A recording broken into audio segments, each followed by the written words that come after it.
63 años desde el derrocamiento del tirano Rafael Leonidas Trujillo, en República Dominicana se han celebrado 15 elecciones.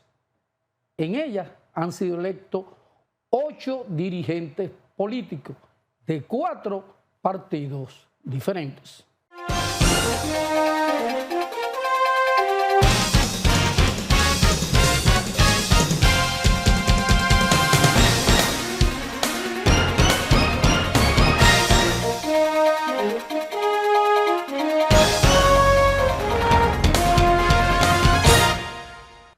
Hola, ¿qué tal? Gracias por estar con nosotros y gracias por acompañarme como siempre en Contexto, compartiendo con ustedes los principales hechos de noticia que se registran en el país y el resto del mundo. Hoy queremos compartir con ustedes un programa especial, un intercambio de ideas con 2 destacados periodistas de República Dominicana, Luis Brito y Guillermo Tejeda. Con ellos conversaremos cómo han sido los procesos electorales en los últimos 20, 25, 30 años. Ellos han sido testigos presenciales de cada uno de esos acontecimientos, cómo han cambiado todo lo que tiene que ver la cobertura periodística, cómo vivieron ellos crisis específicas electorales que se han registrado en la historia del país. Jóvenes,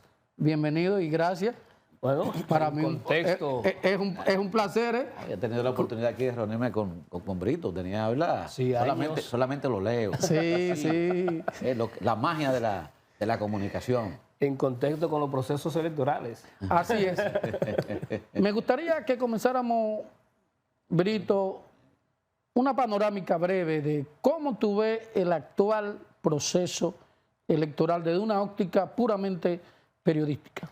Bueno, yo escuché a alguien decir recientemente, y lo leí en uno de los periódicos del país, que este era un proceso aburrido, algo así, no recuerdo cuál fue la palabra, y digo yo, bueno, pero ¿por qué aburrido?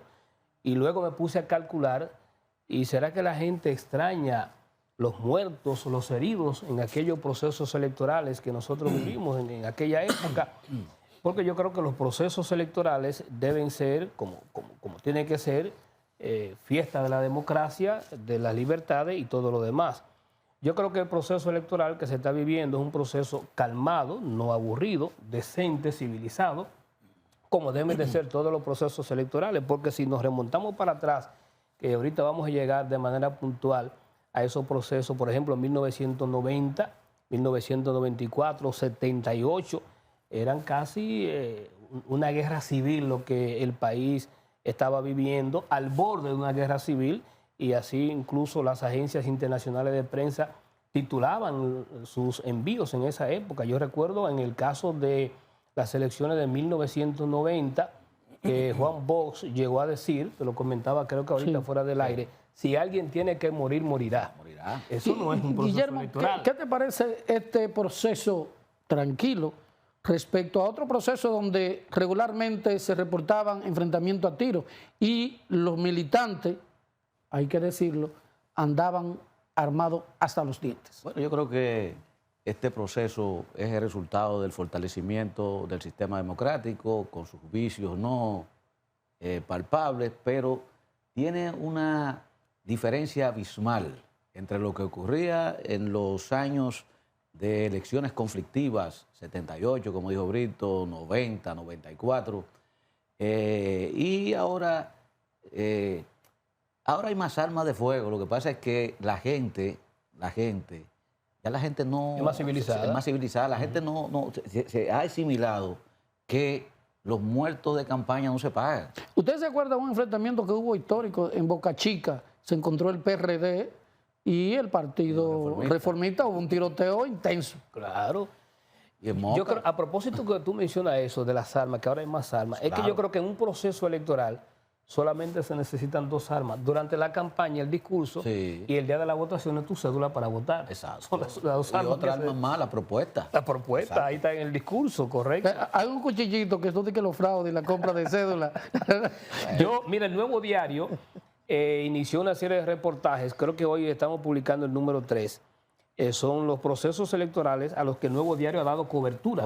Por eso empezamos de 1982, porque el Nuevo Diario nace en 1981. Exacto. En el 82, para que la gente se ubique, quien asciende al poder es Salvador Jorge Blanco, el segundo consecutivo del PRD.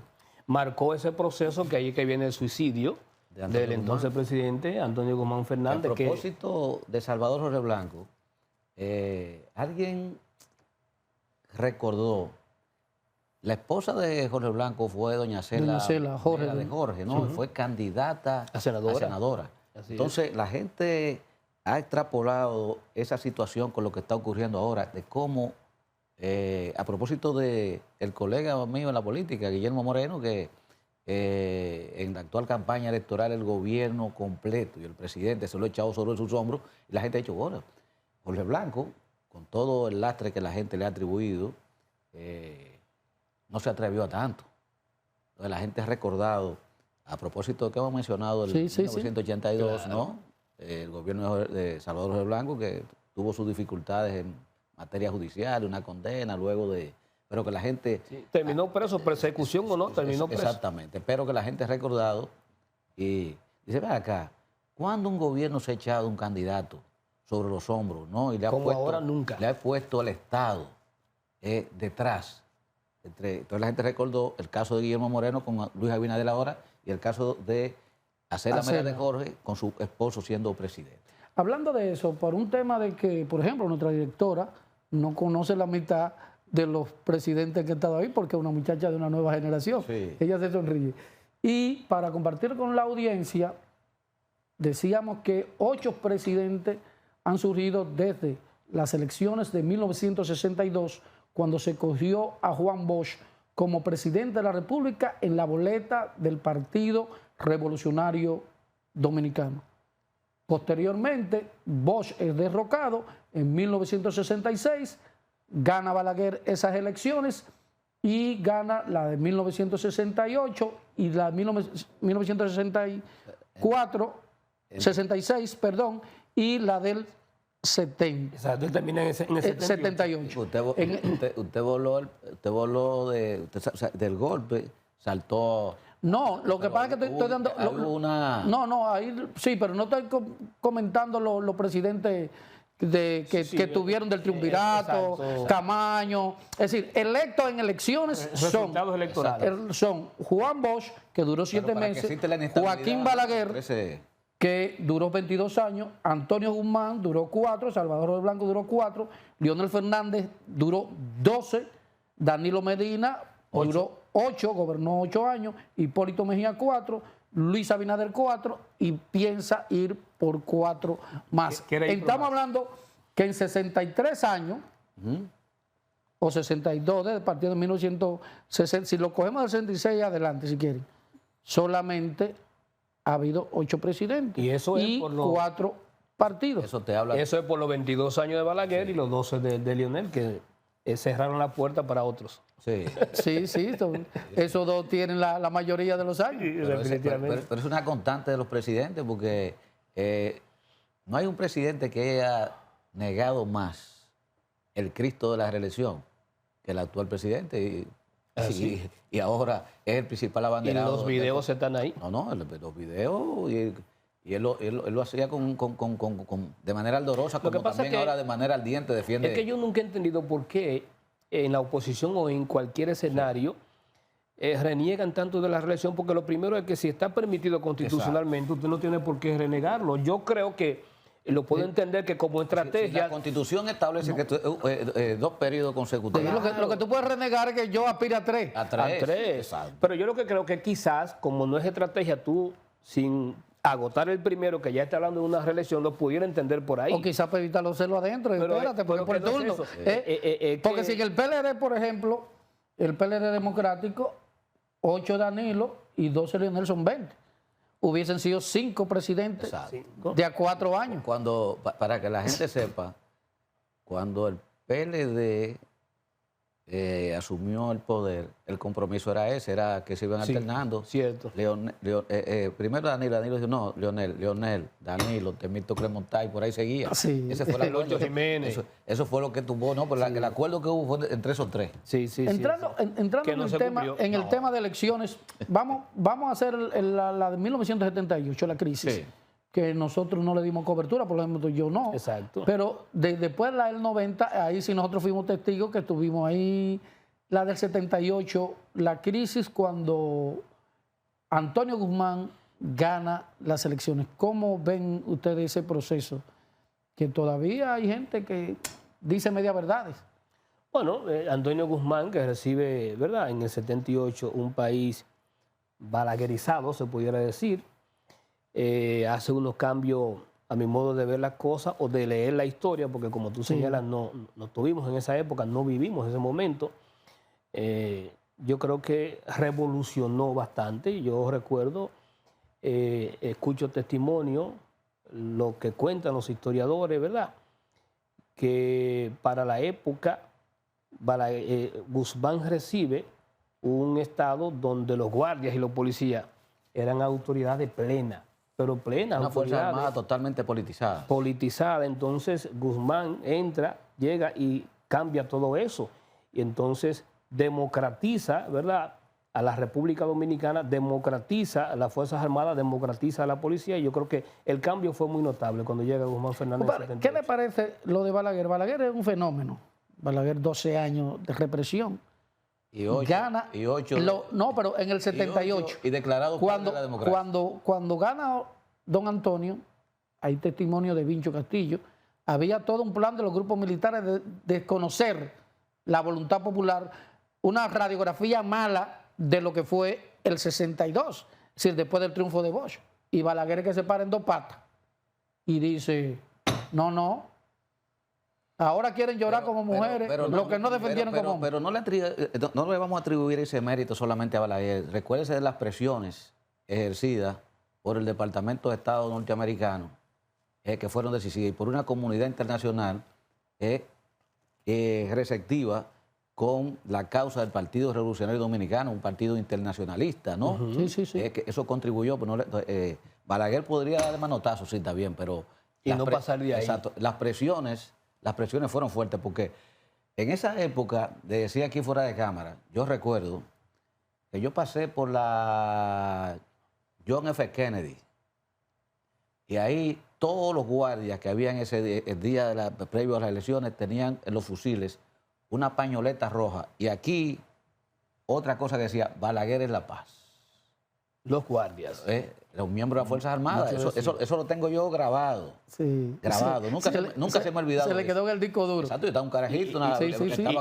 Y lo grave es que para la época era algo muy normal. Normal. La misma gente lo veía normal. Porque las Fuerzas Armadas estaban totalmente politizadas. En San Cristóbal, el jefe político no era Nano Uribe Silva, que era presidente, era Ney Rafael de Balseja, el general de Balseja. En Mao era Jaques Olivero en el noroeste. Recuérdese que dijo que en su pronunciamiento antes de que Guzmán despolitizara, la Fuerza Armada, chapeara con todos esos ramos, dijo, bueno, el presidente Guzmán mandaría de Santiago para arriba. De aquí para acá, mando yo. Entonces le vino su decreto. O sea que Balaguer dio su manoplazo, pero las presiones fueron de una comunidad internacional que se paró a defender el voto mayoritario de los dominicanos, porque, señores, aquí eso era una dictadura ilustrada. Sí.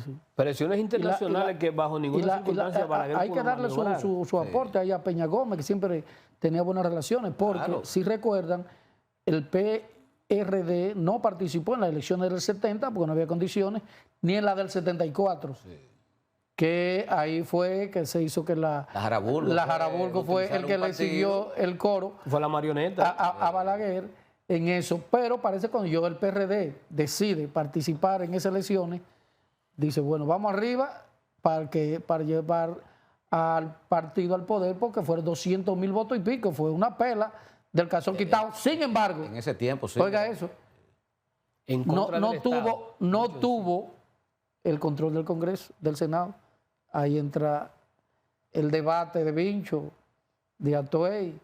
El Partido Reformista obtuvo No, pero- la mayoría, sí, Sí, la- senatorial, pues del Senado. usted sabe cómo lo tuvo, ¿verdad? Sí, porque se habla los cuatro del gacetazo. de que me robaron, de que me Exacto, quitaron. porque Balaguer sabía que es una forma de debilitar el nuevo gobierno, entonces tratar de Sí, mantener eran 26 la impunidad eran 26 de sus provincias. actos y garantizarle los Y la intereses. mayoría, digo, yo creo que era 16. Que Los sectores siempre, oligarcas que siempre es lo apoyaban. bueno, incluso saludable para la democracia y para la institucionalidad del país, Exactamente. el Un equilibrio del contrapeso. Congreso. Ahora, por lo ganado en buena lid, Sí, que no fue el caso. sí. Entonces, ok, pasamos elecciones, ahí todo tranquilo. Gana el PRD nuevamente en el 82 con Salvador Jorge Blanco. La pugna del PRD, Jorge Blanco, Masluta. Jacob Masluta, termina llevando nuevamente a Balaguer al poder en En el 1980. 86, así es. Porque Peña Gómez, que ya desde entonces ejercía su gran liderazgo, se abanderó con el proyecto presidencial de Salvador Jorge Blanco. Eso crea la situación difícil para Jacob Masluta, que se suponía debería ser, ¿verdad? Sí. Era el vicepresidente. Vice- 40 días Antonio tocó Guzmán. del Era presidente del Senado, había sido vicepresidente Correcto. de don Antonio Guzmán y presidente interino 40 días. luego del suicidio. Y gana de manera convincente las elecciones Salvador Jorge Blanco en 1900. Manos limpias, ¿recuerdas? Sí, sí, mano limpia. Dorín Cabrera. y entonces, a partir de ahí, el 86, tranquilo. Entonces ya entra Balaguer ahí. Ahí entra Balaguer De en el nuevo. 80 de nuevo. Cuando todo el mundo es importante, cuando todo el mundo no, mucha gente entendía que luego de salir del poder en el 1978, Balaguer era un muerto político. De hecho, yo recuerdo que en una entrevista que le hicieron al doctor José Francisco Peña Gómez, acabando de salir Balaguer del poder en el 78, doctor, ¿qué usted opina del doctor Balaguer? Entre otras ponderaciones, lo más destacado que dijo fue: Balaguer es un muerto político. ¿Y qué dijo Juan Bosch? Exacto, Juan exacto. Bosch dijo, ningún político está muerto mientras está vivo. Exacto. Eso es así. O sea, Bosch dijo, no hay acta de función en política. política. Y en efecto, los hechos nos han demostrado eso. Exactamente. En la vino historia Balaguer, política después, del país. después vino Balaguer y se subió por 10 años más. Entonces Sí. ahí Viene, hay un cambio radical. El tema de la cobertura. Ya a partir de ahí, ustedes están ejerciendo periodismo del bueno. Ya ustedes están en los medios, en el 90. Cobertura, yo empiezo en el 90. No En sé, el 90, ahí es que viene Balaguer. Pero el compadre yo estaba en el viejo usted aquí, en el ¿no? listín. No, pasa que empecé más jóvenes que ustedes. Me incliné a menor edad por esta profesión que ustedes. Sí, ya usted estaba en el listín.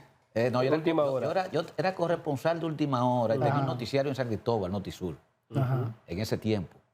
Yo, desde el 78, yo estoy dando tecla. Y entonces, en esos días, ya un paréntesis, en el 78, que usted escribía, porque usted mandaba eso para allá, pero cuando esos guardias veían de que ve acá, que Guillermo te deja, digo que reprimen. ¿Qué pasa con Guillermo? Bueno, hermano, en un pueblo chiquito. El pueblo chiquito, tú preso. A mí me mandaron a buscar varias veces la policía y la guardia. Y tuve un día cerrado ahí en la fortaleza de San Cristóbal por un coronel Tamayo Díaz. Sí, era la cultura del momento. Sí, Y pero le pasaba a él y a muchos. exactamente. Ya ese periodismo no es tan porque no es se tanto está miedo. haciendo un periodismo light. Ay, muy Es un complaciente. periodismo complaciente, Como yo le decía a de usted, nota de un prensa. periodismo de relaciones públicas. Y que la gente- Salvadas algunas excepciones, ¿verdad? Exactamente. Pero que la gente trata de tú, al invitado, y entonces que sé yo qué, entonces una chulería. ¿Tú me entiendes? Que le falta respeto Peor de ahí, yo a quien he esté. escuchado a algunos entrevistadores antes de ir al aire.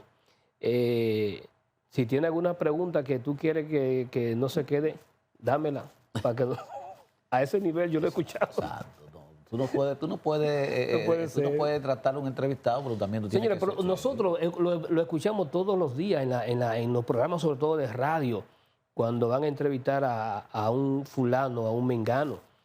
Bueno, aquí está fulano, está amigo mío. Ya tú te descalificas ahí con la objetividad. Pero porque que- si es amigo tuyo, el que está escuchando la entrevista no puede contar Pero es con que una ahí, entrevista objetiva. ahí hay una violación de lo que dice el librito. De la Es decir, norma. es una desconocimiento, por ejemplo. Antes de irme a pausa. Usted tiene un canal de televisión, el compadre, ¿verdad? Sí. Entonces viene el presidente Luis Abinader y lo abraza, que va a visitar el canal. Después le hace una noticia. Y la primera imagen que ponen el editor, ¿tú sabes cuál es? Abrazando al compadre. Que el libro dice que no. Solamente se justifica que un periodista abrace a alguien si es una solidaridad o un gesto. Bueno, tú me dices, tú tienes una cobertura, hay una inundación, tú cargas a un niño, es decir, es para darle cercanía. Y ahí se cae. Lo que te estoy diciendo es que son cosas, el ABC del buen periodismo. Pero yo diría que depende el momento, porque si el presidente, como tú señalas, le va a dar un saludo, un abrazo a Guillermo no se lo puede rechazar. No, pero Guillermo que va no, pero es al revés. Yo no digo que lo rechace.